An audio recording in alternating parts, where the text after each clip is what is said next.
ፈቃደኛ ሁን። እድገትና ለውጥ ከሰማይ የሚወርድ መና ሳይሆን በውሳኔና በጥረት የሚገኝ የድካም ፍሬ መሆኑን ለአፍታም መጠራጠር የለብህም። መሆን የምትፈልገውን ለመሆንና ማግኘት የሚገባህን ለማግኘት መክፈል የሚገባህን ዋጋ ለመክፈል ፈቃደኛ ሁን።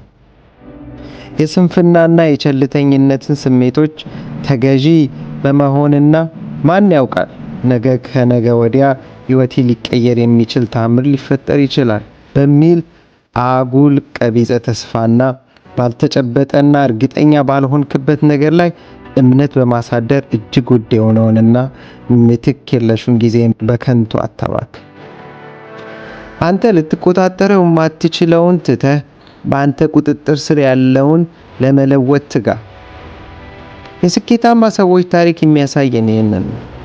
መለወጥና መቆጣጠር ስለማይችሉት ሲጨነቁና ሲጠበቡ አይገኙም። አንተ መለወጥና መቆጣጠር የምትችለው ጉዳይ ላይ ሙሉ ኃይልህና ጉልበትህን ስታውል ሕይወትህ ዘወትር በላቀ ውጤትና ስኬት የታጀበ ይሆናል።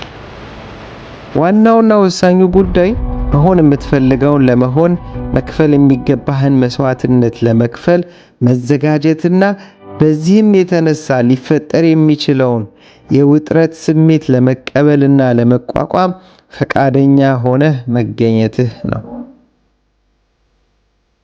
በድካም፣ በጥረት፣ በትዕግስት የሚገኘው ውጤት የሚያስገኘው ጥቅምና እርካታ ከተከፈለበት ዋጋ የበለጠ እንደሚሆን እርግጠኛ ሁን።